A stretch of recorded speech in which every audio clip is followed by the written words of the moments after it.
Hi, everybody. Welcome to week 2. And as promised, this is your overview lecture for the second week.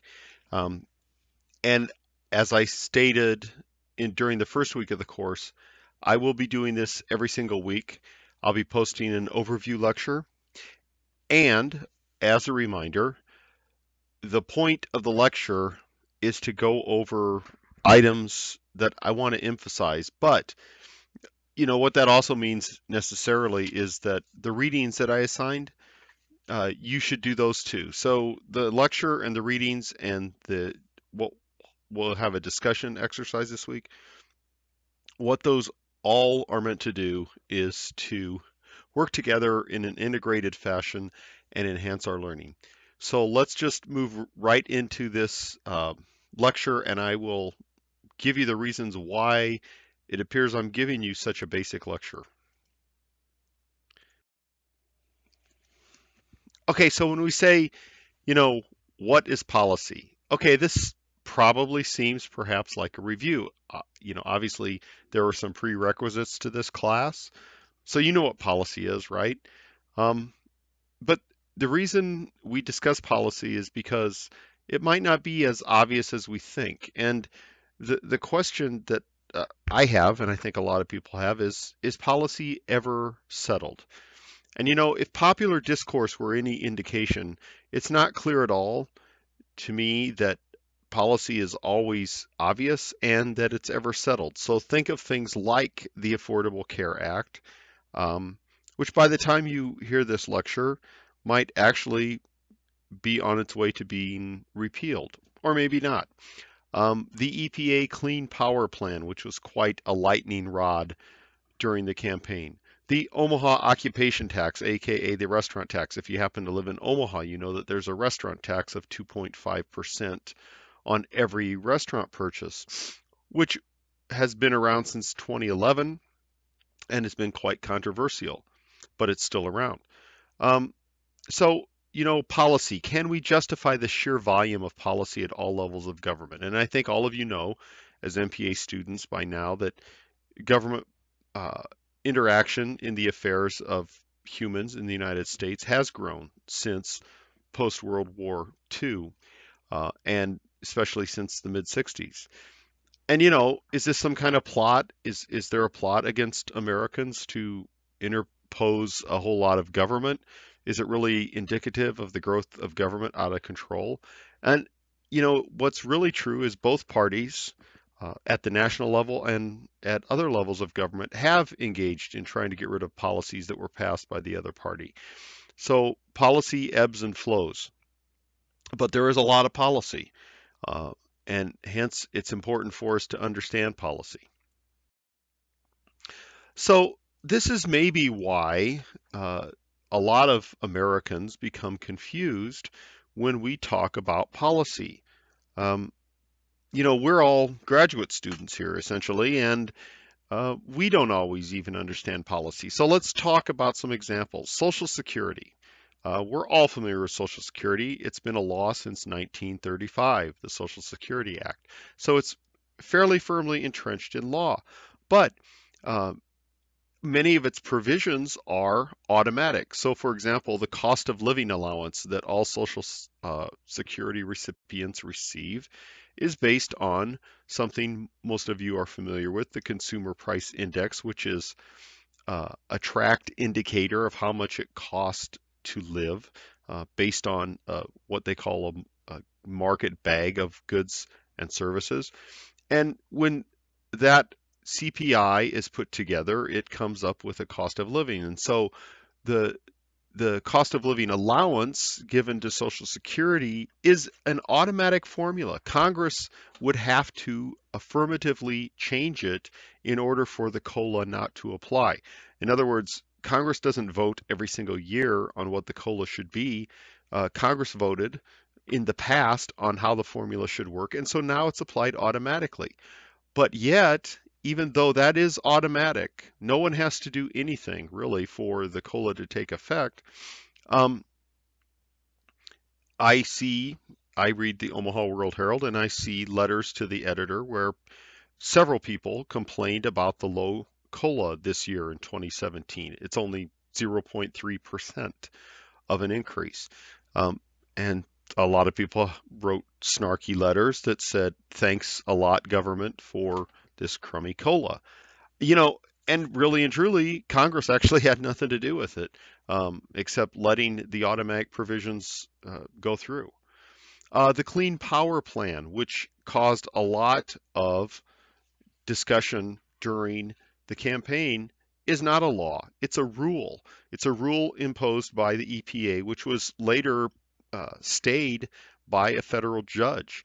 And so I provide you a link there with a fact sheet of how that works. So the Clean Power Plan was a rule of the Environmental Protection Agency based on the Clean Air Act, but it's a rule, not a law. The Omaha restaurant occupation tax at the local level, which I referred to earlier, it is a local ordinance. It's a law.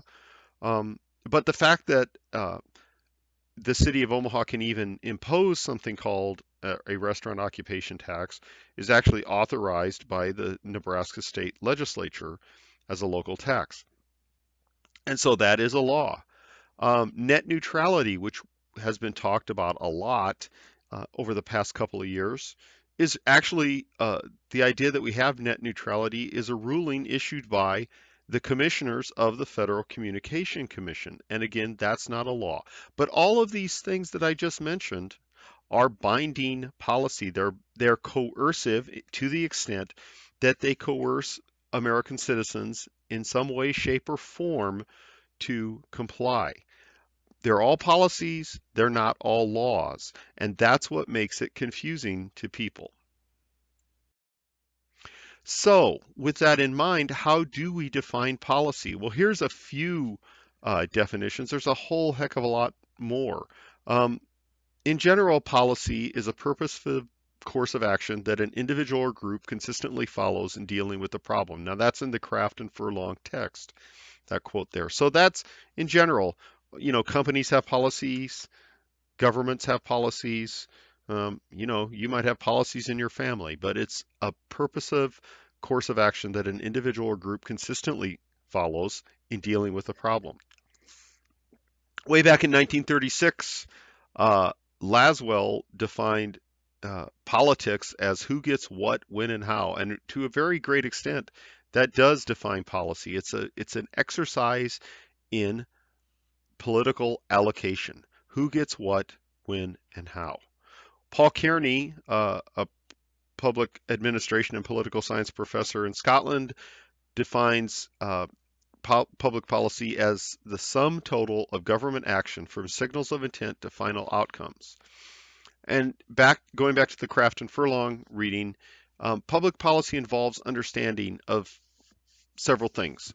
It involves understanding of intent, that is, what did the government at whatever level mean to do with this policy? What was the intent? What are the goals? What are the stated ends that we hope to achieve with the policy? What are the plans and proposals? And that would be, are there specific programs attached to the goals and provide us with means for achieving the goals? And then what are the programs, in other words, the specific authorized means of achieving those goals? So one of the problems that we have as Americans, and I think really, no matter who we are, graduate students or otherwise, is that we take a very simplistic view of our institutions. And where do we get that simplistic view? Well, we get it in high school or even before. Here's a very famous high school in Omaha. It's actually an institution in Omaha. It's Omaha Central High School. Great high school, by the way. I happen to go there. But anyway, we get our simplistic view of institutions really from high school, I believe. And so what is this simplistic view? Well, let's start with the Constitution.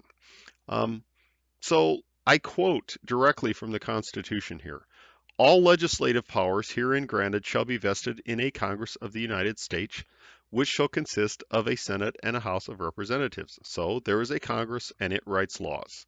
2, the executive power shall be vested in a President of the United States of America. So there is a president and that president's job is to enforce the laws passed by the Congress. 3, there is a judicial power of the United States, which shall be vested in one Supreme Court and in such inferior courts as the Congress may from time to time ordain and establish. So there is a court, and especially a Supreme Court, which has the authority to rule laws unconstitutional. And actually, by the way, judicial review is not in the Constitution, but that power is recognized.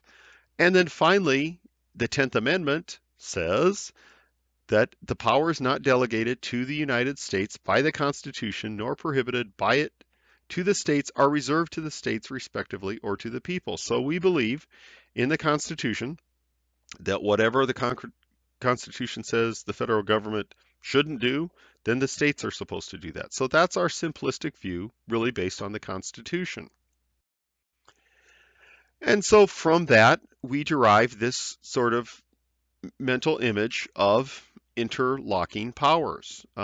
You've seen something like this, and again, this goes back to high school or back to civics class that you might have had in junior high. There are national powers such as maintain the military, declare war, enter into treaties, coin money, regulate interstate commerce, make immigration laws. There are state powers over there on the far right-hand side. Establish schools, make voting regulations, make marriage laws. And then there are shared powers, such as both states and the national government can establish courts, both try and punish criminals, both collect various kinds of taxes, and both maintain highways. So, when the nation started, there probably was, based on the Constitution and based on the understanding of the Constitution as laid out uh, in the Federalist Papers, among other places, uh, kind of an understanding of the divisions between national government power and state government power. But we do know the reality is that over the 250 years or so, that has evolved. And so, how has it evolved and how does that affect policy? So this is very hard to read because this is, I just copied this as a PDF from page 44 of the Furlong text or the craft text. And you might want to stop right here and turn to page 44 and take a few minutes, put the video on pause. I'm just going to read the first little bit of the first paragraph on top. The U.S. government is a highly complex system with multiple actors at all levels and multiple interactions among these different levels. But the system is also fragmented. Public policy decisions can often be made within any one of the units described. Because of this dispersal of power, the general public and interest groups alike have numerous points of access to decision-making organizations and thus may be able to influence policy decisions. Well, there's a theory in political science. It's called venue seeking. So often when interest groups or members of the public don't get their way per se with certain branches of government, they use other venues. So what is an example, a policy example of that? Well, same-sex marriage would be an excellent policy example of that because the advocates and the opponents of same-sex marriage actually both used the court system to try to ensure that their policy preferences were either enacted or remain the same. Opponents of same-sex marriage use the court system to challenge uh, the, the Obama administration in many cases.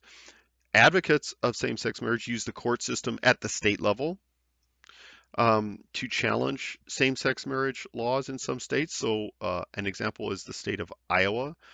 Same-sex marriage was authorized in Iowa after the state legislature had said it would not be authorized. The state Supreme Court overturned that as unconstitutional. And so same-sex marriage came to be the law in Iowa because of a judicial decision. And we know that nationally, same-sex marriage was authorized because of a Supreme Court decision. So in our system, it is not the case that laws are simply passed by the Congress and simply enforced by the executive. Laws and policies actually are affected by all three branches. And so take a minute to study this diagram in the craft text and think of some of your own examples of how this applies. So another thing that complicates our simplistic view is our models of federalism. This is from a book way back in 1978 by a scholar named D.L. Wright. And D.L. Wright writes about, I think he's passed away since, but he wrote extensively about intergovernmental relations.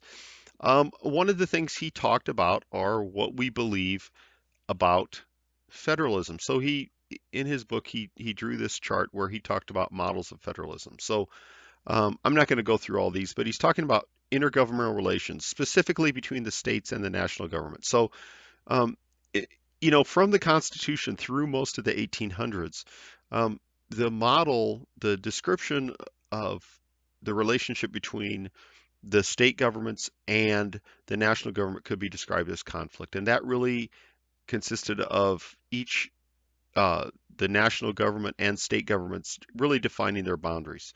You know, look, the national government does this, state governments do that. And a lot of that was decided in courts and statutes.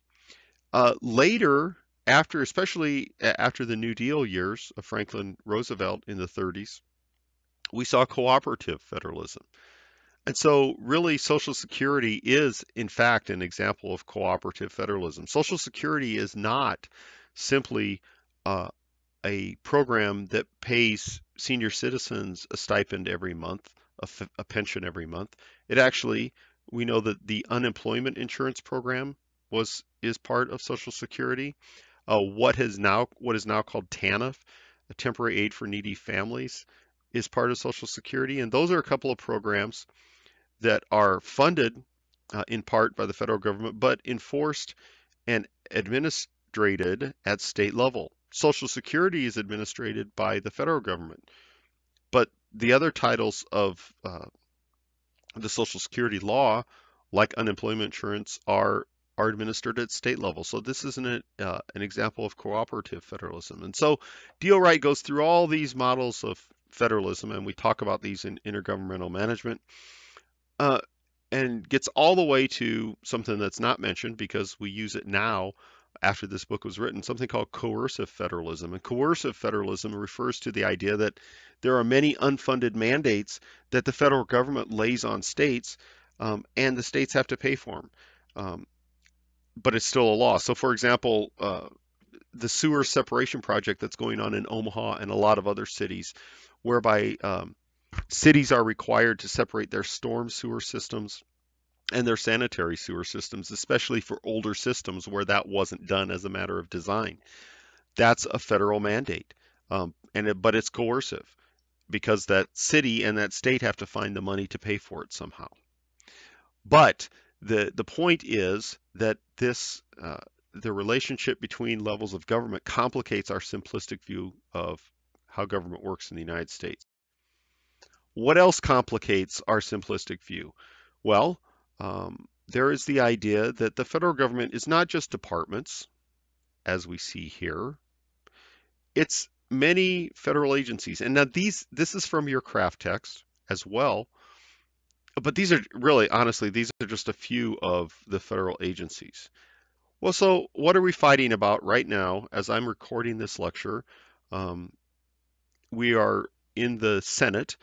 There are hearings for President-elect Trump's cabinet nominees. So, uh, today the Attorney General his confirmation is uh, in front of the Senate. But, the Secretary of Defense, that confirmation will be coming up, as well as all these other departments. So these department heads, we know basically all these people of these departments are appointed by the president and confirmed by the Senate. So clear enough, these people are political appointees, but not everybody in the department's a political appointee, but the heads of the departments are political appointees. That's simple enough. But when we get over here, we find that not all of the heads of these agencies serve at the pleasure of the president, so to speak. So let's take the example of the chair of the Federal Reserve System, the current chair, Janet Yellen. Um, she was appointed by President Obama and confirmed by the Senate, but her term extends into the Donald Trump presidency, and there was really nothing short of her really committing a crime that will that the president Donald Trump can do to force her to resign. Now, he will get a chance to appoint a next Federal Reserve chair, um, but that person's term again will be staggered over overlapping presidential administrations. In fact, the members of the board of governors of the Federal Reserve System serve 14-year terms. So what we see here is that by design, some of these agencies are theoretically meant to be apolitical. But how do they carry out policies of the sitting president? Well, in some sense, they don't. In some ways, they're actually independent of the president, and that causes a great deal of consternation. I pointed to the Federal Communications Commission, which recently ruled on net neutrality. The way the Federal Communications Commission works is there are commissioners evenly split, 50-50 split between Republicans and Democrats. And one of the reasons they have a hard time making decisions is that very aspect of their term.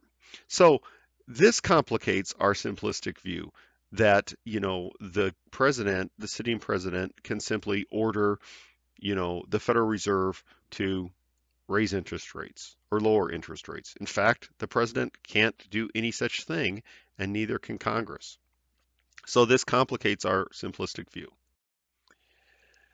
So let's complicate our simplistic view even a little more. And this, again, comes from the D.L. Wright book way back in 1978. And some of you who are in intergovernmental management, my class in this last summer, you've seen this before. But, we have this idea of how the relationship works between the national government and state and local governments. So sometimes we think over here on the right side that, it's this sort of interlocking hierarchy where the local governments are subordinate to state governments and the state governments are subordinate to national governments. Um, well, no, a lot of people would say that's really not the case. The national government sits over here by itself, and yes, indeed, local governments are subordinate to state governments. But a lot of people would say, really effectively, the way things work is that it's three interlocking circles, and they're really bargaining with each other. So, uh, you know, is this relationship one of autonomy? Is it one of bargaining, or is it one of hierarchy? Well, you can find examples in research where each of these three models would apply. So again, our simplistic relationship about how policy works is complicated by the reality of the relationship between levels of government. And I don't want to make this even more muddy, but we can also throw in at the state level special governments like school systems. The way school systems report to state governments and local governments varies state by state. So, there's almost no comparison between states on the way school boards and public schools operate state by state. So, all of that to say that, we think about policy and we think, well, this is federal policy, this is state policy, this is local policy, and never the three shall meet. And of course, that isn't true, but that complicates our simplistic view of reality. So let me shift gears for a little bit and talk about why we create policy. And this is in the Craft and Furlong text. So what they outline are political reasons, moral and ethical reasons, and economic reasons. So they talk about things like shifts in public opinions or rises in the social movement. They're pointing to, as an example, Lyndon Baines Johnson, president in the 60s, the successor of John F. Kennedy, and his Great Society programs. Because there was a public outcry about a couple of things. One was the fact that equal rights had really never been enforced throughout most of the country in the wake of what happened post Civil War. And so the Voting Rights Act, for example, was passed during this time. Medicare was passed during this time as an add-on to Social Security because of the specter of old people not having health care. Other political reasons. We may perceive a need to strengthen institutions. So the Food and Drug Administration really came about in the early 1900s because of the perceived need to regulate medicine, and especially, the idea that there's a lot of fraudulent medicine sold. The Department of Defense. I mean, most of us have grown up with the idea that there's always been something called a Department of Defense. Not actually true. There's only been a Department of Defense since 1947. Before that, there was a Department of War, which ran the Army, and a Department of the Navy, which ran the Navy and the Marine Corps. Um, the Department of Defense as an integrated defense agency was actually very controversial, but it grew up as a perceived need post World War II for greater cooperation amongst defense agencies. There may be a need for the U.S. to send a message. The creation and the rise of NASA and the Apollo moon program actually came about because the Soviet Union launched a satellite in, I think, 1956, and that really shook up the United States to learn that the Soviet Union was ahead of the United States in space exploration. And so NASA really received most of its funding in the 60s, really to send a message to the Soviets. Kraft talks about moral and ethical reasons. So government may be seen as the right agent to change a wrong situation. So Social Security in 1935 is seen as a response to this specter of the aged dying in poverty, which was really happening. Um, they may do it because the U.S. can lead morally. So, excuse me, I do have a cold. Um, you know, uh, Many of you have heard of the book and the movie Black Hawk Down, which was about really a failed mission in Somalia by U.S. Special Forces. But what a lot of people forget is that the involvement in Somalia started in 1992, initially as a humanitarian response to warlords actually stopping humanitarian shipments of food in that country. And so that's how it started. It really didn't start as a military intrusion in Somalia. It started as a humanitarian response. Um, AIDS funding in the 1980s actually increased after a young man in Indiana named Ryan White, an adolescent, contracted and then eventually passed away of AIDS. Before that, um, AIDS funding had moved rather slowly because it was seen socially as a disease of intravenous drug users and gay males. But the Ryan White situation actually injected a new morality into AIDS funding. And then there are economic reasons. Um, so one of the economic reasons is market failure, and I'm going to talk about that right now.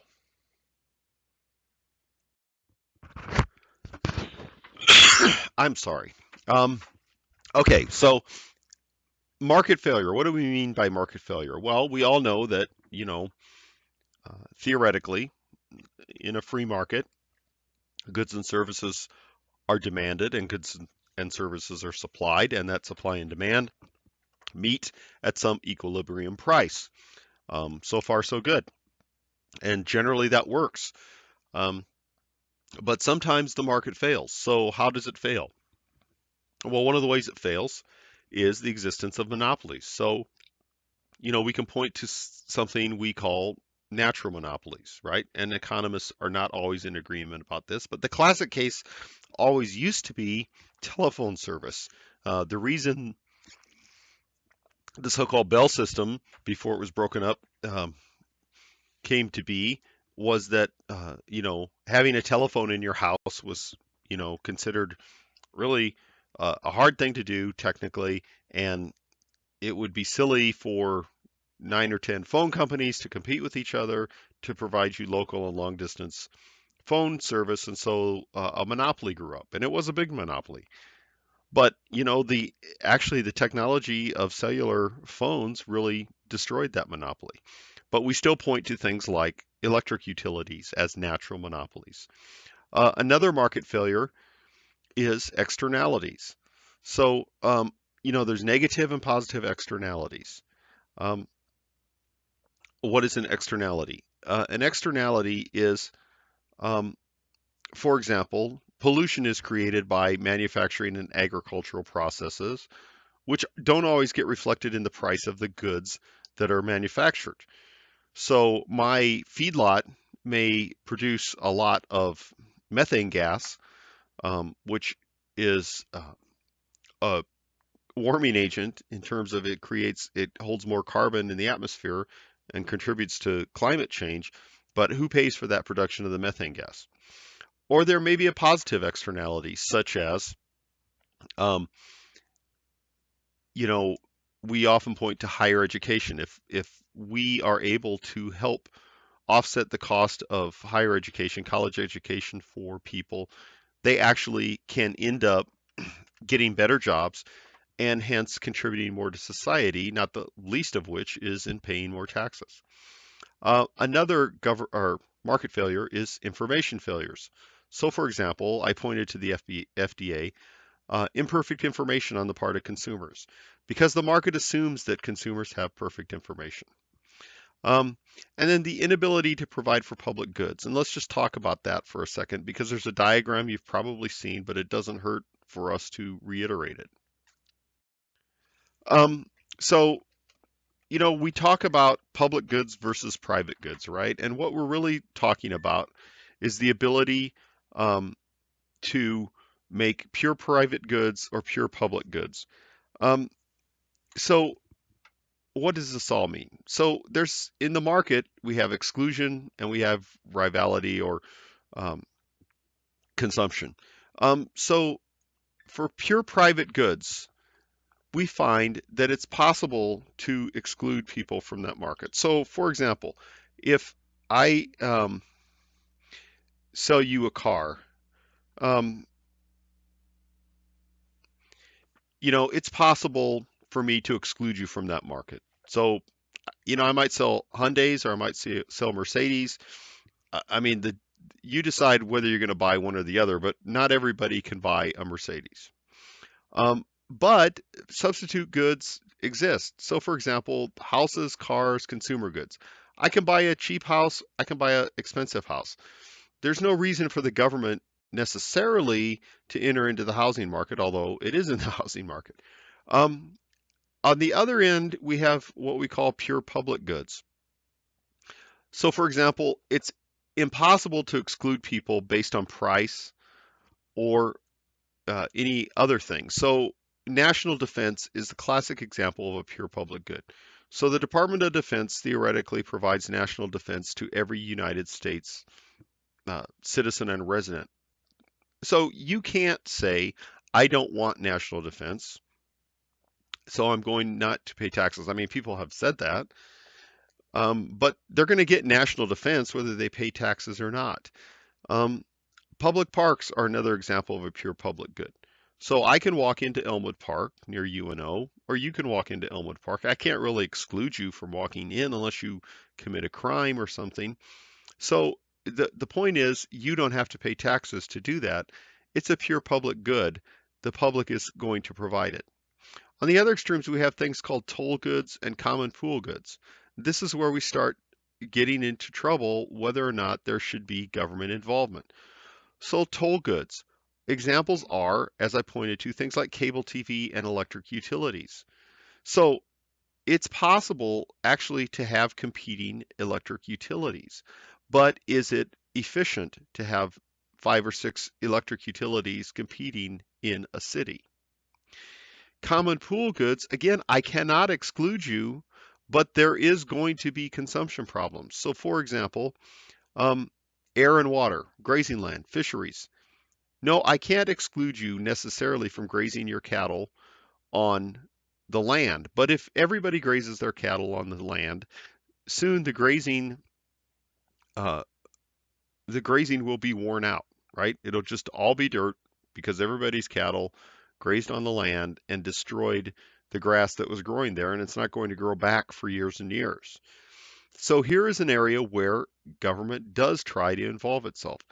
The fact of the matter is these are all ideal states, and government has involved itself in every one of these quadrants, including the pure private goods. But in general, what economists say is when there are pure public goods, or perhaps toll goods, or perhaps common pool goods, there may be a reason for government involvement in policy. So, what are some theories of the policy process, and why do we care? Um, so I want to talk about some theories of the policy process. This is switching gears one more time and talking about theories of the policy process. So let's talk real quick about two of these, elite theory and group theory. And I'm going to refer to some diagrams. You can read the words there, but in the interest of time, let me just move to the diagrams and tell you what I'm talking about. Okay, so group theory. There's this idea that, yes, indeed, we conduct government through voters. You and I both can vote. Um, and so theoretically, the millions of us who vote, we're influencing policy. And that is true.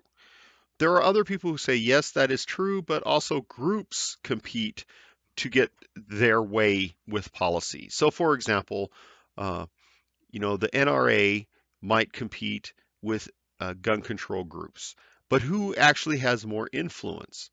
Well, in group theory, the idea is that there is something like an equilibrium. This group might have more influence at some point in time, and this group less influence. So this group actually is going to have a better chance of getting their way in policy. However, this group has a chance to add influence by, for example, making coalitions with other groups. If that's the case, then it's possible that this fulcrum can move over and that the policy system stays in balance. So overall, um, a lot of people who believe in something called interest group liberalism, all these groups actually outweigh each other and counterbalance each other. And so in the aggregate, our national policy, our state policies, our um, local policies are balanced by the influence of often opposing groups because they're all basically in the marketplace of ideas together, challenging each other, and people who make policy, namely legislatures and presidents or mayors or governors, listen to all groups uh, and because they must, because they're going to be elected or reelected. A lot of people say, well, that's not true at all.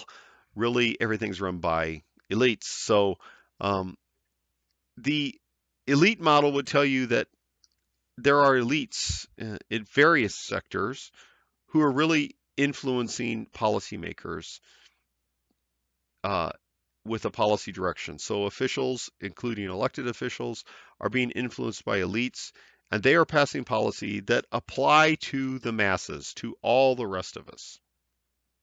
Well, I think there's truth to both of these theories. And again, we can find truth, and you will find and hear people talking about these theories even today all the time. You know, group theory or elite theory. Let me go back. What's important for our purposes is that we have to understand that very few policies are analyzed in a cradle to grave fashion, right? And but in order to analyze policy, we sometimes do have to do that to simplify it in order to be able to talk about it because policy does get complicated. So, what's this idea of policy succession? This comes from a book by Hogwood and Peters in 1983. So, what they say is that really and truly, there's very few things that are brand new policy, and most policy is succession to old policy. So, they break policy into four parts. They say there's policy innovation, policy succession, policy maintenance, and policy termination. So I want to add to their chart from their book this column here talk about Social Security. So what is policy innovation? Policy innovation is something purposive that we don't have an existing organization and no existing law and no previous expenditure. And so in 1935, the United States passed the Social Security law. There was no Social Security Administration before then. There were no, at the national level, retirement program for senior citizens. So this was a brand new policy innovation. Uh, but what's happened to Social Security since then is policy succession. So for example, when when you add on to a policy through policy succession, it's also purposive, but there's probably going to be a change in the organization and some law is going to be superseded or created and some existing expenditures going to be affected. So I referred to Medicare, which was added in 1965. So Medicare actually came under the Social Security law. So you know when you get your withholding that some of your check is taken out in Social Security, old age disability insurance, and some of it's taken out in Medicare. So Medicare was an example of policy succession, adding on to the Social Security law. And then there's policy maintenance, which is really just what it sounds like, maintaining a policy. And that's adaptive because it adapts to changes in the environment and changes in condition. Typically, it doesn't change the organization. It typically doesn't change the basic law, but it might change laws that affect how it's maintained. And it's a continuing budgetary item. So I mentioned cost of living adjustments for Social Security based on CPI. This is an example of policy maintenance. Social Security isn't changed, but it is changing the way Social Security is administered. And it's certainly changing the budgetary cost of Social Security. And then there's policy termination. Well, what Hogwood and Peters will tell you is that very few policies are just out and out terminated. Social Security certainly hasn't been terminated yet. A lot of people say they'd like to terminate it. Not too many people say that. Most people are calling for actually actions with Social Security that are more in the policy succession and policy maintenance realms.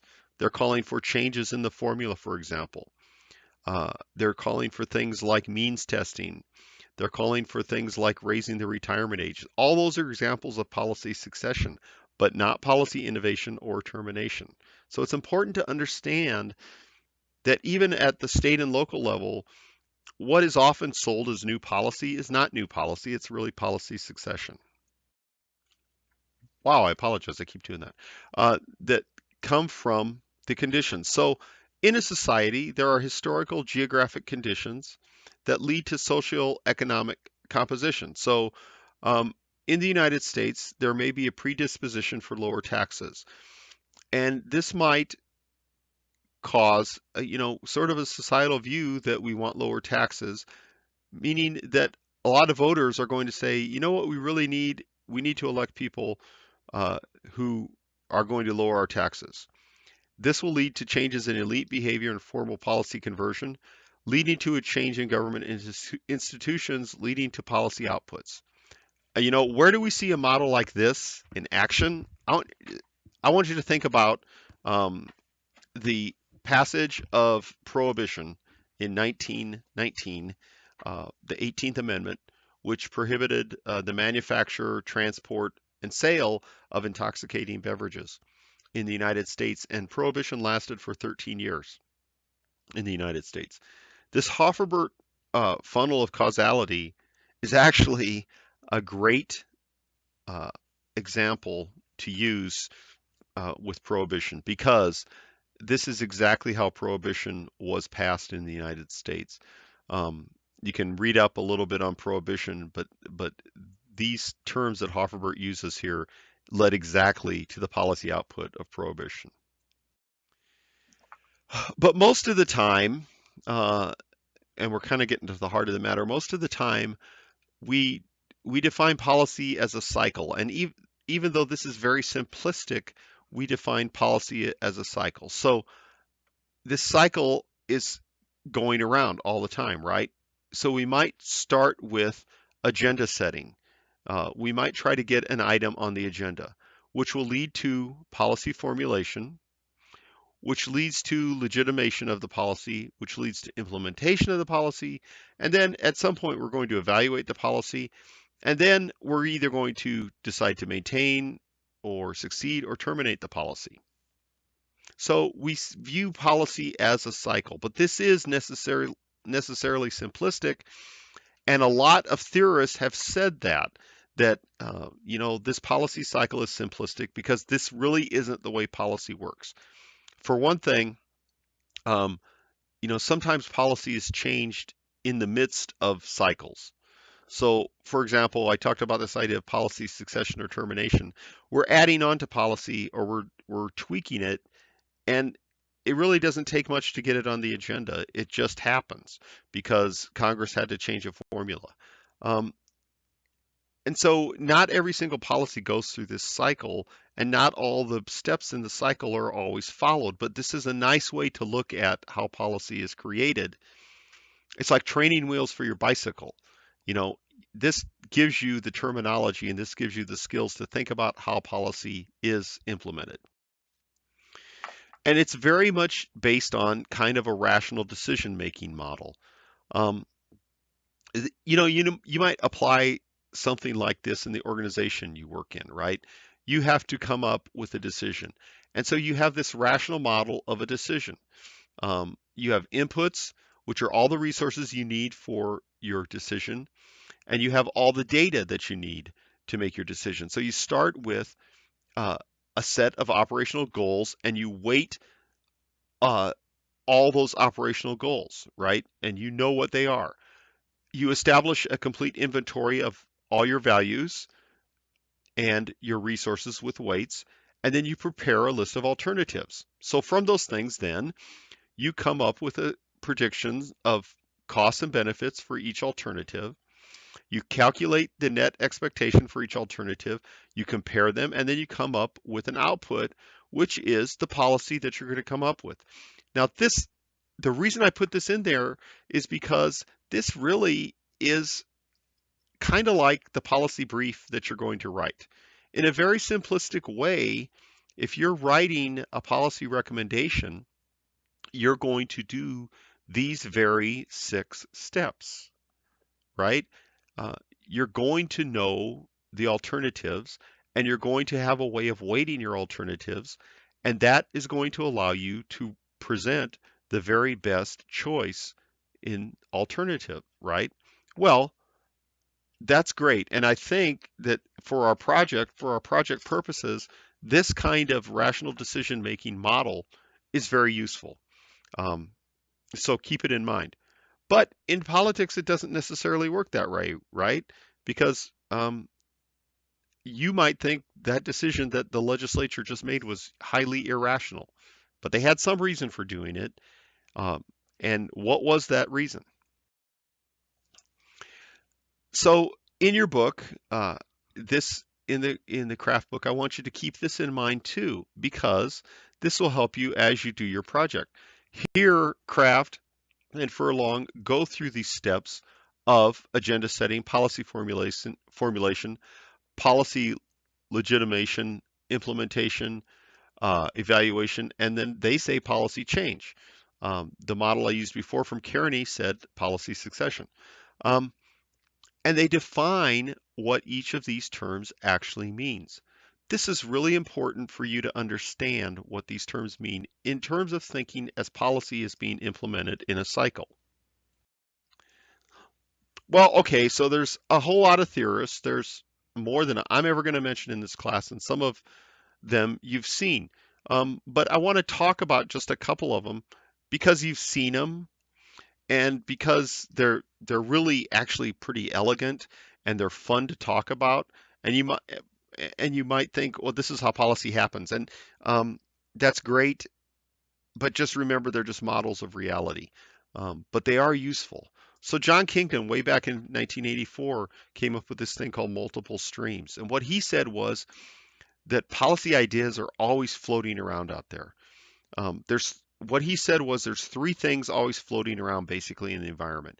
He said there's problems, political problems, there's policies, which are answers to those problems, and there's politics, which is how, advocates and elected officials and appointed officials are all relating to each other in terms of what's going on in the political environment. And he said the way that items get on the decision agenda is when these three streams somehow come together and there's a window of opportunity, and policymakers or policy entrepreneurs must seize this window of opportunity to make something happen. Um, you know, so for example, the Department of Homeland Security um, came about actually as a result of the terrorist attacks of 9/11. But the idea that there should be a Department of Homeland Security was not a new thought. There had been several policy studies that had been written that said, we need one integrated Department of Homeland Security. And you can actually look these up. But nobody really was that seriously interested in creating a Department of Homeland Security until we found that apparently uh, a lot of our Homeland Security apparatus had failed. And so the problem stream and the policy stream came together in the politics stream to get that on the agenda and to create the Department of Homeland Security. But I want you to understand something about Kingdon. All really Kingdon is talking about in his book, in his two books, this book in 1984 and the updated one, which is 1995, is agenda setting. How ideas get on the agenda. That's really all he's talking about in the scheme of a policy cycle. And then there's this thing called punctuated equilibrium, which you maybe have heard of, which came about based on a book by Baumgartner and Jones in 1993. What they say is that um, policies don't uh, change in this sort of incremental manner. Incrementalism is a very popular way of looking at policy change. But Baumgartner and Jones say that really policies don't change that way. Things stay in equilibrium for a long time until there's increased attention on those things, and then suddenly there's this violent, almost earthquake-like movement that changes policy. Um, so what are they talking about? What they're talking about is that over time, uh, policies grow in cost incrementally until at some point attention starts being devoted to that policy, and there's a shift that might make it cost more temporarily, but it probably puts it down to a new equilibrium. Um, an example that Baumgartner and Jones use in their 1993 book is nuclear power. So nuclear power post World War II was seen as very safe. It was seen as almost no cost. It was seen as something that could deliver electrical power to the United States uh, in ways that would keep us from having to use coal and natural gas, and it would be almost eternally effective.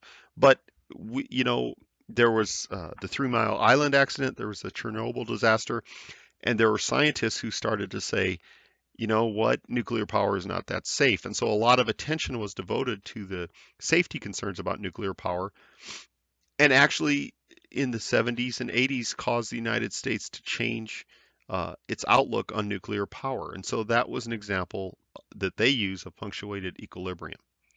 Um, and again, this model, though, is an agenda setting model. This really talks about how items get put on the agenda. And then you maybe have seen this. This is something called the social construction of policy. These are primarily by authors named Schneider and Ingram. What they're talking about is policy formulation, legitimation, and implementation. What they're saying is the way policy is constructed, once it's already on the agenda, has a lot to do with how policymakers, that would be legislatures and Congress, socially construct the client population. So, for example, they say you can view people as advantaged, contenders, dependents, or deviants. So what they say, for example, is the way that TANF is created. For example, someone on TANF has to have a caseworker. What would they would contend is that's because we view these people as dependents on us. They need us to actually oversee them and provide them with a caseworker to make sure that they're using their money effectively. Well, who are the advantaged? They contend the advantaged are people like the military. So, for example, raising military pay is always seen almost as a no-brainer by Congress because the military provides us with national defense, and so they are advantaged. They have people they call contenders, and these are people that you don't want to like, but you must. So, for example, big business. We have to support big business in the United States because, um, it provides jobs. And then they finally talk about people called deviants, and these would be people like criminals and terrorists. And so we construct policy based on our view of these people. And then finally, there's ways of looking at policy that try to take in the whole system. And so generically, we conceive policy as a system. Um, there are inputs like election results, public opinion, uh, communication to elected officials, media coverage, personal experience of decision makers, and this goes into this political system or black box. And we don't want to understand the black box, but um, we know that out of that black box come outputs in the form of laws, regulations, and decisions. But there is a feedback mechanism that eventually filters back into inputs and back into the political system. And so there's an environment which is our, just our social and political environment and economic environment that affects all parts of the system. So instead of seeing, um, just a cycle, we have to see a system at work, even though we may not always understand what's going on inside the black box.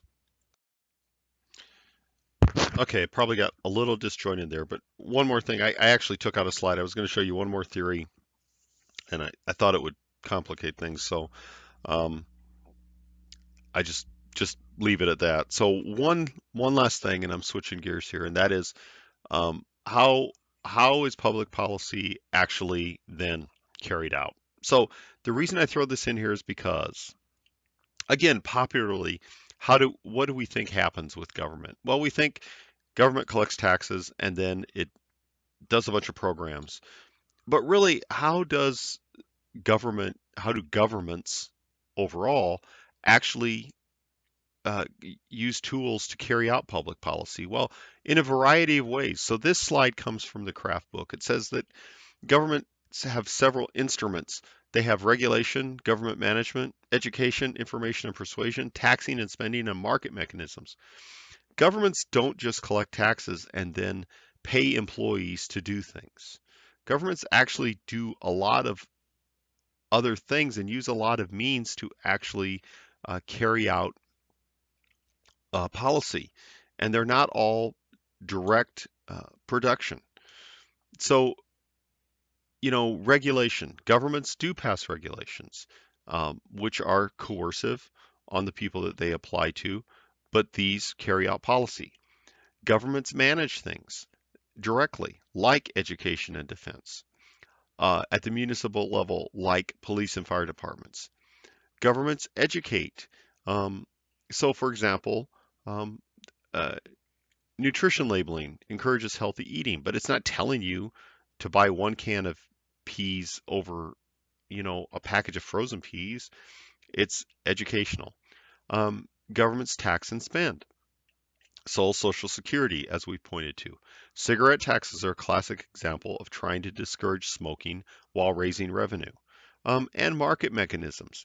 So, for example, the idea of carbon tax actually has to do with trying to change the behavior of power producers. There's a great book by Lester Salomon, published in 2002, and he talks about the tools of government. Um, if you get a chance, read that book, or just look at the tables actually in the first chapter. And this comes from um, chapter 1 of this book, The Tools of Government. So what is this saying? This is talking about direct government, indirect government, and how the federal government, this was in 1999, so quite a while ago, but it still probably applies percentage-wise, how the federal government delivers services. So what you can see is only about 28% of what the federal government does is what he calls direct government. The rest of it's indirect government. So through contracting, grants, actually grants have probably gone up, vouchers, tax expenditures, which are things like the deduction for uh, home interest and loan guarantees. There's this idea out there that, again, that government is just this big monolith that takes your money and then delivers these inefficient programs. Many of them might be inefficient, but in fact, there's a lot of involvement from all sectors, the public and private sectors, the for-profit sectors, the nonprofit sectors in the business of government. Okay, here's my list of references, which I put at the end of every lecture. So this has already been an hour long. I apologize. I don't think most of my lectures will be an hour long. There was a reason, there was a method for this madness, for this lecture, because I want to talk about how policy comes to be. Um, there's not just one way that policy comes to be. And so I have you do these readings in week 2 here because I want us to have this understanding of what policy is and the many aspects and avenues of policy. And so I hope this will set us all up for our continued discussion and for the production of your projects. There is going to be a discussion exercise posted on the discussion board this week, so be looking for that. Thank you. Bye.